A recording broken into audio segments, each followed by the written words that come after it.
This is Pet Life Radio. Let's talk pets. Welcome to Animal Rights on Pet Life Radio. This is your host, Tim Link, and I'm so glad you're joining us today. Got a really fun, fascinating, and intriguing show. I just love this author and the topic, and it gets you thinking about how wonderful our animals are and how they connect with us at a little bit deeper level. We've got author Margaret Meloni coming on to talk to us about her book, Enlightenment Unleashed, how your pet can lead you to spiritual transformation. So I just love that and love the cover of the book and everything about it. So we're going to come back and talk to Margaret Meloni a little bit about the book, talk to her about how our animals can help us form an even deeper connection. And then, of course, we'll talk a little bit about the writing of the book, how easy it was, I'm sure, to put it all together. So everybody hang tight. We'll come back right after this commercial break. You're listening to Animal Rights on Pet Life Radio. Take a bite out of your competition. Advertise your business with an ad in Pet Life Radio podcasts and radio shows. There is no other pet-related media that is as large and reaches more pet parents and pet lovers than Pet Life Radio. With over 7 million monthly listeners, Pet Life Radio podcasts are available on all major podcast platforms, and our live radio stream goes out to over 250 million subscribers on iHeartRadio, Odyssey, TuneIn, and other streaming apps. For more information on how you can advertise on the #1 pet podcast and radio network, visit PetLifeRadio.com/advertise today. Let's Talk Pets on PetLifeRadio.com. Welcome back to Animal Rights on Pet Life Radio. Joining us now is author and business person and Buddhist practitioner. She's also the host of the Death Dhamma podcast. Please introduce Margaret Meloni, PhD. Margaret, welcome to the show. Thank you so much. It's great to be here, and I'm happy to talk to you today about writing and our pets and Buddhism and all those things and how they maybe work together. Yeah, absolutely. Absolutely. Well, I love the fascination about it because, my philosophy on life is we're all connected. Every energy, every being that's out there, we're all connected. My philosophy is we come from host, source, spiritual connection, and we select a body and we fulfill whatever our purpose is, hopefully, while we're in that body, and then we make that transition out. So I've always had a fascination with all the different teachers that are out there, whether we're talking about Jesus or Krishna or whoever it may be, and of course Buddha himself, and the connection with animals in general. So when I saw your wonderful book, Enlightenment Unleashed, how your pet can lead you to a spiritual transformation, I thought, we got to find out more about that and see what Margaret knows that we don't know, which I'm certain is a whole lot more than, than we can imagine. I don't know about that. I think we do know, and maybe this book is a way to help us acknowledge it, because I think those of us who are very close to our animals, which, I'm speaking to all of you, that there's this bond. And when you're paying attention, that there are things that your pet is teaching you that sometimes we don't learn from other encounters in our lives. And I love that, you have this interest and this belief in, the host and the coming and being in a form, because that's really close to when we talk about the concept of karma in the book. We talk about Buddhist karma and the way that how we die and how we live impacts how we come back. And we might come back in a certain way for a long time. And one of those ways that we come back, one of those bodies, is the animal body.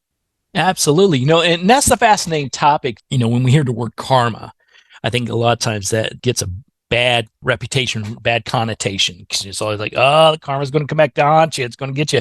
When actually karma is much broader than that, and it's actually a very good thing. It is. It just is. And I know we've got all the bumper stickers that say, karma is a what, and and especially in the West, we love to see somebody live their results right away. But karma, from the perspective that I'm talking about, it really simply means action. And really the way we live our lives, our thoughts, our behaviors shape the action. And sure, sometimes we dwell on this bad thing happened to you, so you must have bad karma. And I like to just say, what I have is karma. And what my cats have is karma. And what your schnauzers have is karma. And I don't want to be judgy about who I was or who they were. We're here now. this is how we are, and we have an opportunity to keep moving. And for us, as people who live with animals, we have an opportunity to help our animals shape their karma and have a better ultimate experience also. Absolutely. One of the topics you talk about is how karma influences your bond with your pet and the connection you have with your pet. Can you expand on that a little bit further as far as how we select to come back into this body, into this world, in this universe, this plane, and our connection, that love affair we have with animals? How does that bond build and connect us? Well, so our choice, so speaking from a specific Buddhist perspective, our choice is made, I'll say, for us based on how we live and how we die. But we can know that others around us in their different forms have probably been part of our lives at another time, Now, the unfortunate news is that a perspective is that being reborn as an animal isn't the best possible thing. Now, a lot of us, definitely people who are listening right now, you at home, my two lovely cats, cats in my past life, past current life, but they have a good experience. But some animals don't have a good experience. Some animals are strays, are out there. They're looking for food. They're looking for shelter. There are animals living in the wild who have to hunt and be hunted. And whether we like that idea or not, that can be because of how their life was before. Now, you and I, we have some inclination to be companions with animals. And maybe that's because before we had good companionship with animals, or maybe we are at a place where we are at a level to love and respect another sentient being in a certain way, and to include that little being on our journey. And your philosophy, or the Buddhist philosophy, will say, either way you want to look at it, even with our animals, they possibly could be part of our past journeys as well, and they've come back to be part of that journey continuing forward. Absolutely true. Absolutely true. There's a section that I talk about, something called the Jataka tales, which are stories. We almost can think of them, if you want a comparison, like Aesop's fables. And there's stories that talk about a long time ago, the Buddha was a monkey. A long time ago, the Buddha was a swan. Stories like that. And they're meant to do a couple of things. They teach Buddhist principles. They teach what it means to live a life, that's, I'll say, moral and just. But they also show us that there's this possibility to have been these different beings in different lifetimes, and that we can grow. Because again, unfortunately, an animal rebirth isn't considered to be the best rebirth. The best rebirth is to be a human. And you can see why, right? But there's the hope. There's the hope. Because if the Buddha was once a swan and then came back as a human and then became an enlightened being, so can we. Yeah, absolutely. And that's sort of when I take a look at, I'm not a religious scholar by any mean. I'm a pseudo spiritual scholar as far as I know my journey and my path. But the philosophy I've always looked at, and when I take a look at religion, look at spirituality, there are a lot of, we'll say, religions and spiritual teachings out there that perhaps don't put the animal on the same level as a human, or have them, they're just sort of, in my opinion, oftentimes looked at as sort of an afterthought. They're a much lesser being, so we will spend less time teaching people about the value of the animal and the connection we have with them. Where it sounds like, everything I know and what you're saying about Buddhism, that's not the case. Well, big picture, it's that we want to be kind to all beings around us. We want to show compassion to all beings around us.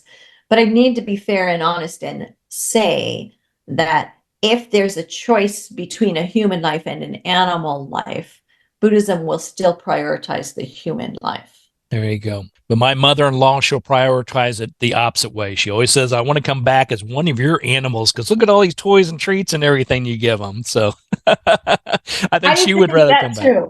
I get that. I used to think, I'm going to come back as a cat because what a life. Yeah, absolutely. Live a dog or a cat's life. That's the way I want to go. Exactly. But the key is, who's cat, who's dog? There you go. Right? That's There the you thing. go. Well, and that's when we talk about, I've talked to various people over the years, and I've done studies and written articles, et cetera, about the topic of reincarnation and coming back as what being are you going to be coming back as? And expanding on it a little bit further, when you talk about reincarnation, do our animals in particular in this conversation come back multiple times in our life over and over again?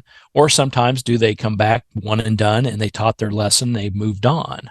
So from a Buddhism standpoint, it sounds like the same critters could have been with you for many, many lifetimes and perhaps in different bodies, though. Absolutely true, because, referring back to those Jataka tales, in those Jataka tales where they're saying like the Buddha was once a monkey, the Buddha was once a swan, the Buddha was once a deer, very often in those stories, there'll be other animals, of course, and it'll say, and in this instance, the other monkey was Ananda, who was his cousin, who was like his attendant. And in this story, the crocodile was Devadatta, which was a relative of the Buddha who was jealous of him and always trying to kill him. And so they reappear in these stories as different animals. And I think that really confirms what you're saying, which is in different lifetimes, maybe the two cats that I have with me right now may have been with me as something else, or maybe one of them was a cat who was with me 12 years ago, deceased, came back. I can't know, but we can certainly make a case for the truth of that. Definitely. Yeah. And I think that's when you talk about, knowing, is this the case? Is there a sense of knowing? I think a lot of times as humans, we look at it from a purely scientific standpoint or from a societal standpoint, and the fact that we have to have physical proof. We got to have it in our hands. Your cat has to write you a letter stating, hey, I've been here before with you. You remember when you had you used to wear the black ribbons in your hair? Just saying off the top of my head. Exactly. That cat's got to say, hey, Margaret, when you were a little girl, your family had a cat named Hoodie, and you used to dress me in baby clothes. I'm here. Ta-da. There you go. And then you're on the network circuit, and you got the psychic cat of the world, and you're in. There you go. There you go. But the truth is, there's so much that hasn't been proven. So what we can say today is we don't know. We don't have proof now. We have these ideas. And then, okay, this is really not scientific, but we have feelings. We have different bonds with different animals who have been in our lives. And sometimes we just have this feeling. Absolutely. And that goes back to that sense of knowing. I'm a Reiki master, and so I'm a Reiki practitioner, and part of Reiki is the, alignment of the chakras, and the center chakra is the center of your whole knowing, that, that sort of the solar plex. And so when I talk to those that aren't familiar with these terminologies, I have to sort of put it in words that perhaps the layman would understand, or those that are just not familiarized with chakras and Reiki in general. And we say, okay, the center of our knowing, we don't have to call it, the solar plex chakra, the sacral chakra. We can call it your gut feeling. Everybody knows Exactly. a gut feeling, and everybody has a heart connection with their animals, and they can better understand that philosophy. And I think that's where the knowing comes in. I think we do have our heart connection with our animals, and when we have a knowing that that particular animal is meant to be in our life or has been with us through various journeys of our life, we don't necessarily have to have any scientific proof or kitty writings on the scribble down proving what you were as a child. We do not, but I sure would love if my two cats right now could tell me some things, especially one of them, because they both are rescue cats, and one of them was really feral, and sometimes he's still really feral. And I would just like him to tell me what is going on. I wish he could tell me. That's where animal communication comes into play. So that's where we can help out and make that telepathic connection with our animals and have that sense of knowing what they're thinking or what they're doing. So one of the things that you talk about in the book, Enlightenment Unleashed, you talk about that your journey to dealing with and this discussion from Buddhism all the way now to practicing and having more research done from a healing standpoint, dealing with losses of our pets and dealing with that recovery and that emotion and the everything that's involved with that. Tell me a little bit about that journey and how your practices, as well as leading into this book, how it led you to that. Well, I had done some other work about death and dying and grief, and it was more from the perspective of losing humans that we loved. And I was sitting next to somebody one day, and she had just lost a cat whom she had had for 19 years. And she said, I wish next you would do something to help us with the grief we feel when we lose our animal friends. And I thought about it, and I came up with nothing new. I came up with nothing new, I should say. And the reason for that was I realized we have the same feelings. We have the same sadness. We have the same grief. We have the same sense of loss, because someone who was an important being, an important relationship to us, is gone. And that's what led me to research a little bit more, because I found the idea of researching our relationship with our pets to be very compelling. But there's a chapter where I talk about, grief and dealing with loss, but it is probably the same thing that I would say to someone who had lost a beloved family member, because grief is grief, loss is loss. And that's part of what I learned on the way to do this. And so that's why I actually delved into other topics. Yeah. Well, I love the fact that you took on this topic and did some research and sort of proved that you're right, grief is grief. And I do a lot of grief counseling when I work with clients, animals that have made their transition or are about to make their transition. And, as us humans, we like to beat ourselves up. We like to say, did I do too much? Did I not do enough? Did I do it too soon? Did I do it too late? What am I going to do now? Friends are telling me to move on. They're wanting to get me a new dog or a cat or a bird or a rabbit to help me with the process. 3 months later, I'm still crying. And is this okay? And absolutely, the answer is it's okay. The grieving process, we all go through it differently. There's no right or wrong. You have to go through it.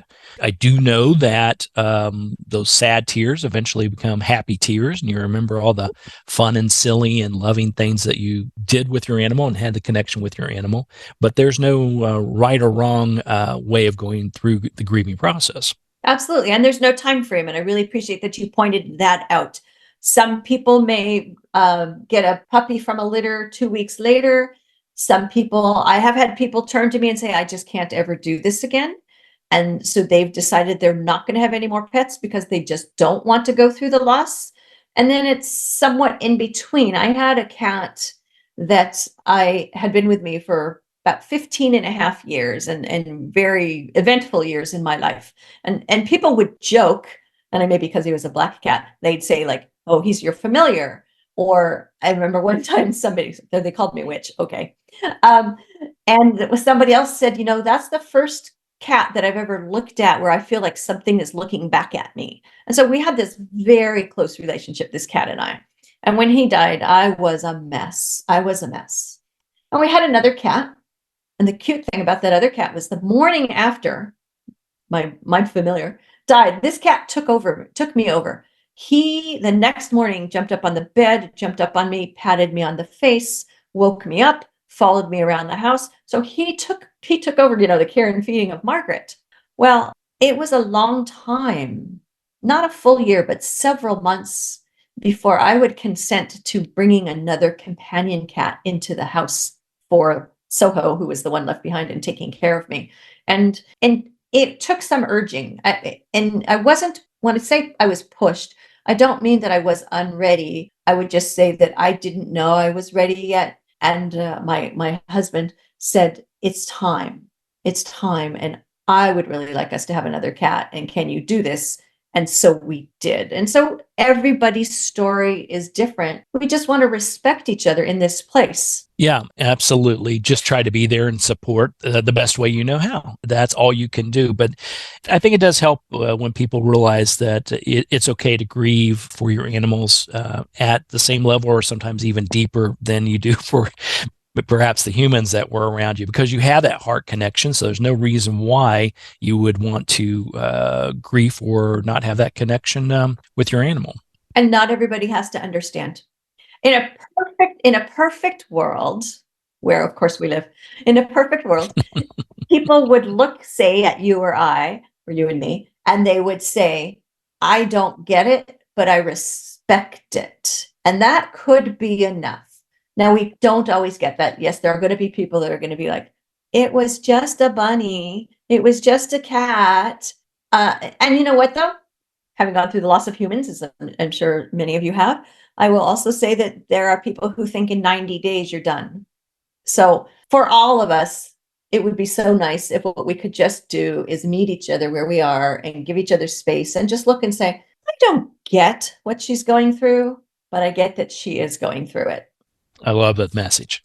All right. Well, we're going to take a quick commercial break. Then we'll come back and talk a little bit more with Margaret Meloni about her book, Enlightenment Unleashed, how your pet can lead you to spiritual transformation.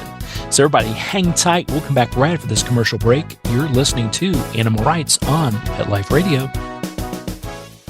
Hi, this is Tim Link, animal communicator and pet expert and host of Animal Rights on Pet Life Radio. Have you ever wanted to know what your pet is really thinking? Do you want to find out if they truly understand what you're trying to tell them? Ever wish you could build a better understanding and closer relationship with your pet? Well, now you can. Learning to Communicate with Animals is a 4-part on-demand workshop. In the workshop, you'll learn the essential techniques that are necessary to communicate with animals, including what is animal communication, breathing correctly to achieve the perfect state to communicate with your animals at a deeper level, using guided meditation exercises and method to communicate with animals, and how to send and receive information from your animals. So if you're wanting to learn how to communicate and connect with your animals at a deeper level, visit PetLifeRadio.com/workshop and purchase and download Learning to Communicate with Animals. You'll be glad you did.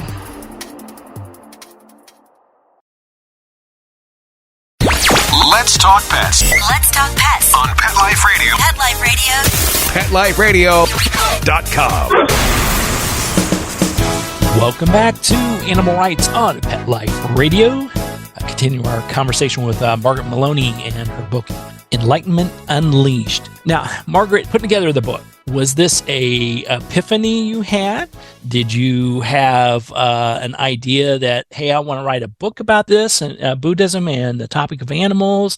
Or was it somebody came to you and said, like you mentioned before, you got to write a book about this. You got to write about this. You know, when somebody came to me and said, write about this, and I was a little lost, eventually I had an epiphany, which I think is true. Like, we like to think epiphanies are just like all of a sudden, but I think that sometimes it's because stuff is turning around in our subconscious. And so I have to be honest about something. At first, I was a little judgy, not because I understood the part about how our grief for our pets is just like it is for anyone that we've loved and lost. But it led me to think about how we really treat our animals like family. And for a minute, where a minute might mean, I don't know, a few days or something, I felt like, but should we do this? Here we are, this rich capitalistic nation, and other nations do this too, and we're spending all this money and we're elevating these critters. Is that right? And then finally, one day, I had to take the advice, that I gave a few minutes earlier. I had to take my own advice, and say, hey, Margaret, this is to myself, right? Hey, Margaret, it doesn't matter. You're not here to tell people, hey, these are animals. You're here to see how you can help. And so it's not your place to judge. And by the way, my cats are living a lovely, comfortable life. So I'm not any different than anyone else that I'm thinking of here. And so it's not my place to make judgment about the fact that we've elevated our animals in status. What I wanted to do was meet us where we were and talk about, since this is how it is, here's how they can help us in our spiritual practice. And that was where I got to finally the epiphany place. I love that. I love that. It's interesting, from a writing perspective, whether you're writing an article or whether you're writing a book, whatever it may be, I do think we have these epiphanies, we have these things.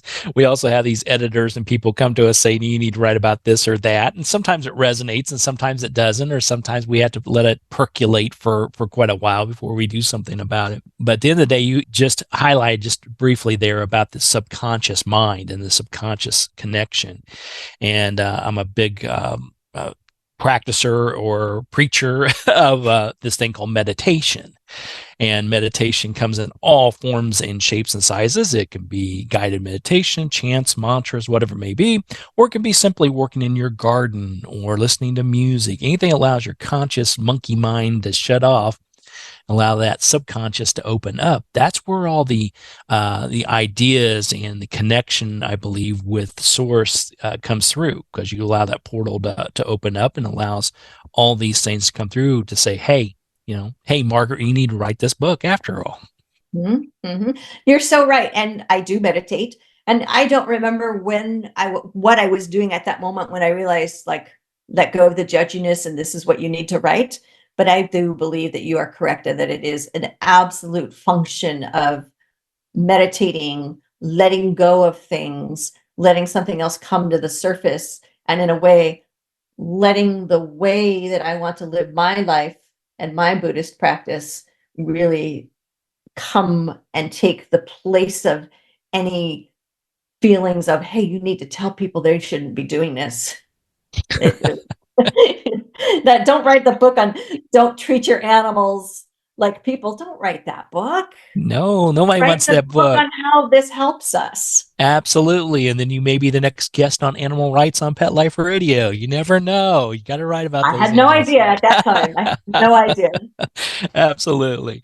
Well, writing the book, let me ask you about that process. Did you find it easy, difficult, fascinating? And are you up at 5 o'clock in the morning to get at it and get going? Or are you like me and wait till 2 days before it has to be edited and released to get it accomplished? Oh, I love this. I'm not a morning person, so that answers the 5 There you a.m. go. I worked with a writing coach a few years back, and what I want to share some of the things he taught me that really helped me. He taught me to do some mind mapping so that once you have an idea, before you write, because by the way, I can be a really linear thinker. So like the first time I wrote something, I thought that I had to like start at the beginning and finish at the end. And so as you all know, I got horribly blocked because I didn't know. And so he helped pull me away from that and just do something like maybe on a big piece of white paper where I would put my central idea in the middle and then just use colored felt pens. You can use whatever you want, to come up with all these ideas of what do I think, this will be about. And then eventually those ideas possibly become topics or chapters. And then eventually I write what I am ready to write on a given day. And eventually, of course, you get narrowed down to what's left. But so like maybe one day I'm in the mood to write about rebirth in animals and I finish that. And then maybe another day I'm in the mood to write about what animals teach us about aging and I finish that. And so that process gave me so much freedom, I'll say, away from my linear self. But in terms of the deadlines, I got to a place where I wasn't where I wanted to be. And by the way, all my deadlines are self-imposed, but I wanted the book out by a certain time and I could tell I wasn't going to get there. And so I did something that others had recommended to me. I took myself on a writing retreat and the change of scenery did me well. I live in Southern California. I went about 100 miles up the coast. I rented a little Airbnb, and for 4 or 5 days, I did nothing but get up, go get coffee and a pastry, write, go take a late lunch, go walk on the beach, write, sleep. And that helped me get where I felt I needed to be. Nice, nice, sort of a little Walden Pond type of thing. Get away from it Yes. all. Yes. And I've heard people talk about that before. And I thought, gosh, you already work at home on your own. You don't really need to do that. But this time I needed to do that. And it was so helpful. Absolutely. So I love that. I love how you came about and the idea of realizing, like you said, get away from the linear thinking because it doesn't have to come in, chapter 1 has to be this and chapter 32 has to be this and keep going from 1 to 32 in a straight line because that never happens. I've had the fun and interesting education of the movies being on, just as a background performer type thing on various movies. And I don't think people realize that they don't go from, the intro to the end, that those same actors aren't sitting and waiting in their trailer for 8 days before their next role comes about. They they basically hire an actor, say, okay, you're in these 8 scenes throughout the movie. We're going to do all those 8, and then you're going to go back home because we're going to pay you to sit in your trailer for the next 30 days. Yes. Yes. I just needed somebody to give me the freedom to let go of how I'm used to doing things. By the way, I used to be a computer programmer, so I think that kind of shows what was going on there. And then something else is always very helpful for me. I need editing, definitely, of course, but a developmental editor is so helpful for me. So to send a rough draft to someone who will look at it and talk about the ideas and the flow and the maybe move this here and do more of that. I love that. It helps me so much. It's good.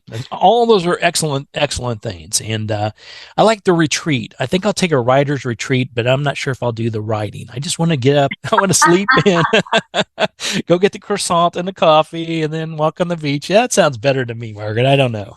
You see, I kind of made it cushy though. See, I made it cushy, right? Because yeah, I did. I had the croissant and the coffee, and then when I went out for those lunches, they were nice lunches. Absolutely. And I think the next book, you're just going to tell your husband it has to be Paris has to be the retreat. I'm sorry. It's going to Southern France. I just have to go there because that's where my the ley lines are and where the connection with source is for me to write the best book ever. Why not? Whatever supports your creative process, because that's really what it's about, isn't it? That's it.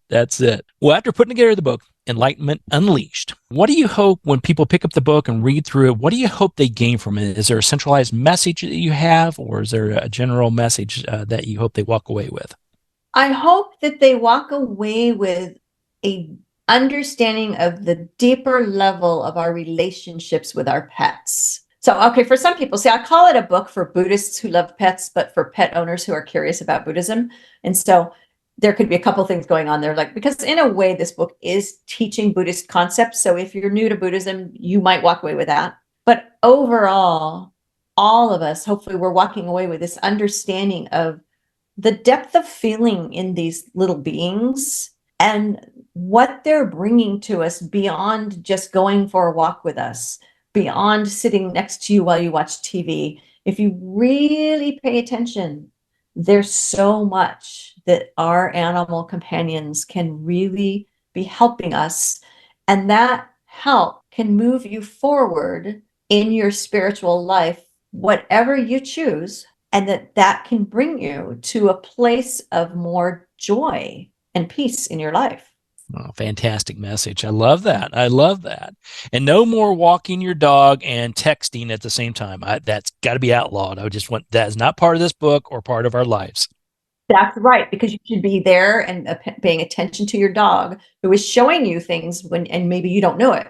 But when your dog is sniffing something and looking up at you, they're telling you something. They're saying, hey, over here, the dog 2 doors down was here 2 days ago. Pay attention. That's right. I love it. All right. Well, everybody go out and pick up a copy of the book. It's a book called Enlightenment Unleashed, How Your Pet Can Lead You to Spiritual Transformation by Margaret Meloni. Margaret, we're going to post your website on the episode as well. Is there any other ways people need to be tracking you, following you, figuring out where you're at so they can meet you in person? Oh, I love that. You can find me on Twitter or X as Margaret Meloni. You can find me on Instagram as Margaret Meloni. Sometimes I'm not as active there as I could be, but I'm definitely trying to put up. I put up the Wisdom of Willie, which is one of my cats. Nice. And Things Earl Says, which is one of the other cats. And I think those would probably be the 2 best places for you to find me right now. LinkedIn, want to find me professionally. Yeah. Fantastic. Well, everybody pick up a copy of the book and definitely keep track of what Margaret Meloni, PhD, has going on. Once again, the name of the book is Enlightenment Unleashed, How Your Pet Can Lead You to Spiritual Transformation. Margaret, thanks so much for coming on the show. It was a pleasure. It's enlightening. I love the philosophy, the spirituality, and most of all, how we can truly connect with our animals. I love the message. Thank you so much. And I loved this conversation. And thank you for everything that you do. Absolutely. Well, we're coming to the end of the show today. I want to thank everyone for listening to Animal Rights on Pet Life Radio. I want to thank the producers and sponsors for making this show possible. If you have any ideas, thoughts, or comments, or people you want to see or hear on the show, drop us a line. You can go to PetLifeRadio.com, and we'll be glad to entertain your comments, answer your questions, and bring on the people you want to hear from most. And so next time, write a great story about the animals in your life, and who knows, you may be the next guest on Animal Rights on Pet Life Radio. Have a great day. Let's Talk Pets, every week on demand, only on PetLifeRadio.com.